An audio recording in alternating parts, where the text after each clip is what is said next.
Guys എന്തൊക്കെയുണ്ട് വിശേഷം? ഇപ്പോൾ നമ്മൾ തിരുവനന്തപുരം സെൻട്രൽ റെയിൽവേ സ്റ്റേഷനിലാട്ടോ. ഇതെന്താ ഇവിടെ നിന്ന് വിചാരിക്കും എല്ലാവരും.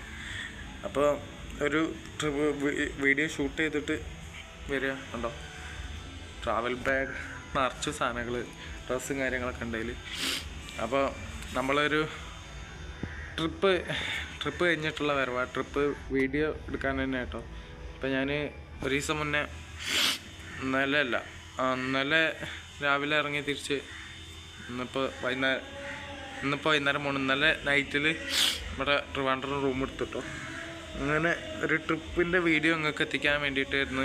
എല്ലാവരും ഇല്ല, ഞാൻ ഒറ്റയ്ക്കാണ്. അപ്പം ഞാൻ മെയിനായിട്ട് ഉദ്ദേശിച്ച ഒരു സ്പോട്ടിലേക്ക് എടുക്കാൻ പറ്റിയില്ല, അവിടുത്തെ സാഹചര്യം കൊണ്ട്. ആ വീഡിയോ ഒക്കെ നിങ്ങൾക്ക് ഇപ്പോൾ കുറച്ചെങ്കിലും വരും, എഡിറ്റിങ്ങിലാണ്. അപ്പോൾ അതിൻ്റെ റിയാലിറ്റി എന്ന് പറഞ്ഞു കഴിഞ്ഞാൽ കുറേ കഷ്ടപ്പെട്ടിട്ടുണ്ട്. അത് ശരിക്കും പറയാൻ പാടില്ലാത്ത, എന്നാലും നമ്മൾ ഇങ്ങനെ വീഡിയോസ് ഇടുമ്പോൾ പലരും പറയണ ഒരു കാര്യമാണ്, ഇതിപ്പോൾ ഒരു വേറെ പൈസ മാറ്റി വെച്ച് കളി ഒരിക്കലല്ലേ ഗൈസ്. എല്ലാത്തിനും കഷ്ടപ്പെട്ടല്ലേ, നമ്മളെ അവസ്ഥ തന്നെ അറിയാമല്ലോ. പൈസ കിട്ടിയിട്ട് വേണം ഒരു സ്ഥലത്ത് നമുക്ക് ആഗ്രഹിച്ചൊരു സ്ഥലമോ കാര്യങ്ങളൊന്നും വാങ്ങാൻ പറ്റില്ല, സ്ഥലത്ത് പോകാനും പറ്റില്ല. ഞാനിപ്പോൾ യൂട്യൂബിന് വേണ്ടിയിട്ടാണ് ട്രിപ്പിന് ഇറങ്ങിയത് കേട്ടോ. അപ്പോൾ പല സാഹചര്യങ്ങൾ കൊണ്ട് നമ്മളിങ്ങനെ മുടങ്ങി പോവാണ്. അതാണ് ഷോർട്സായിട്ട് നിങ്ങളെ വെറുപ്പിച്ച് ഇതാക്കേണ്ട ടൈമാണ്. അപ്പോൾ ഇതിൻ്റെ റിയാലിറ്റി എന്ന് പറഞ്ഞു കഴിഞ്ഞാൽ കുറേ കഷ്ടപ്പെട്ടു എന്നുള്ളതാണ്. കാരണങ്ങൾ ഞാൻ പറയണ്ടെന്ന് വിചാരിച്ചൊരു കാര്യം. പിന്നെ എനിക്കിങ്ങനെ മെസ്സേജ് തരും, നിങ്ങളെവിടെയോ പൈസ എടുത്ത് വെച്ചിട്ട് ഇങ്ങനെ ട്രിപ്പും ഇതൊക്കെ. ഇതിപ്പോൾ എടുത്ത് ഡ്രോണ് വാങ്ങിച്ച് അതിനൊക്കെ അങ്ങനെ ഒരു മെസ്സേജ് തന്നിരുന്നു. നിങ്ങളിപ്പോൾ എവിടെയോ പൈസ എടുത്ത് വെച്ചിട്ട് നിങ്ങളെ കയ്യിൽ കുറേ പൈസയുണ്ട്. ഒരിക്കലല്ല ഗൈസ്. നമ്മളെ റിയാലിറ്റി എന്ന് പറഞ്ഞാൽ പൈസ എടുത്തേക്കും, പക്ഷേ നമുക്ക് എങ്ങനെയെങ്കിലും ട്രിപ്പിനൊക്കെ പോകണ്ടേ. എല്ലാന്നുണ്ടെങ്കിൽ നമ്മളെത്ര പണിയെടുത്താലും എല്ലാം വീട്ടിൽ തന്നെ ചിലവാകും. വീട്ടിലല്ല, പൈസ തന്നെ ചിലവാകും. വാടക, പിന്നെ അറിയാലോ ഡ്രസ്സ്, നിങ്ങൾക്ക് അറിയാലോ ഒരു വീട്ടിലേക്ക് ആവശ്യമുള്ള കാര്യങ്ങളൊക്കെ. അപ്പോൾ എത്ര പണിയെടുത്താലും നമുക്കൊരു ഇതും ഉണ്ടാവില്ല, ഒരു എഫക്റ്റും അതിനെ കൊണ്ട് ഉണ്ടാവില്ല എന്ന് പറയാം. അപ്പോൾ റിയാലിറ്റി എന്ന് പറഞ്ഞതാണ്.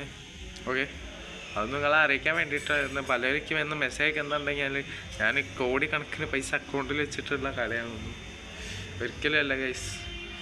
അപ്പോൾ ഞാനത് ആ മെസ്സേജ് അയക്കണവർക്കാണ് പറഞ്ഞത്, വേറെ ആരും ഇത് കേൾക്കണമെന്നല്ല ഞാൻ പറയണത്. അല്ല, അങ്ങനെ മെസ്സേജ് അയക്കാതിരിക്കും. ഷോർട്സ് ചെയ്യുകയാണെങ്കിൽ, ഫുൾ വീഡിയോ ചെയ്യുകയാണെങ്കിൽ അതിൻ്റേതായ ബുദ്ധിമുട്ടൊക്കെ ഉണ്ട്. അതുകൊണ്ടാണ് ഷോർട്സ് തന്നെ നിങ്ങൾക്ക് അറിയാമല്ലോ, ഷോർട്സ് ഒറ്റ മിനിറ്റ് കൊണ്ട് വിടാൻ പറ്റും. പക്ഷെ അതിൻ്റെ പിന്നിലുള്ള കഷ്ടപ്പാട് വേറെ തന്നെയാണ്. കാരണം ആ ഡയലോഗ്, നമുക്കറിയാത്ത ഡയലോഗൊക്കെ നമുക്ക് കിട്ടുക. അപ്പോൾ നമ്മൾ അറിയണ ഡയലോഗ് സ്പീഡ് പറഞ്ഞേ, അറിയാത്ത ഡയലോഗ് കിട്ടുമ്പോൾ അത് പഠിച്ചെടുത്ത് ലിപ്പ് അതേമാതിരി ആവാൻ ശ്രമിക്കും നമ്മൾ.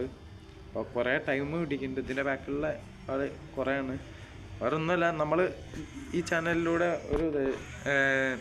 ഇത്രയും ചെയ്യണതിന് ഒരു സബ്സ്ക്രൈബ് ചെയ്യുക, പിന്നെ നിങ്ങളെ കൂട്ടുകാർക്ക് പരമാവധി ഷെയർ ചെയ്യുക. എന്താ പറയണോ, നമ്മളിങ്ങനെ ട്രിപ്പ് വ്ളോഗും ചലഞ്ചസും കുറേ വീഡിയോസ് ഇടുന്നുണ്ട്. അപ്പോൾ പരമാവധി ഷെയർ ചെയ്യുക, സബ്സ്ക്രൈബ് ചെയ്യുക, ലൈക്ക് ചെയ്യുക. ഓക്കെ, ഇതൊന്നും അറിയിക്കാൻ വേണ്ടിയിട്ടാണ്, വേറെ ഒന്നുമല്ല കേട്ടോ. ഓക്കെ, വേറെ ഒന്നും ഞാനത് മെസ്സേജ് എനിക്ക് ഇങ്ങനെ വരുന്നതുകൊണ്ടാണ് പറയാൻ കാരണം.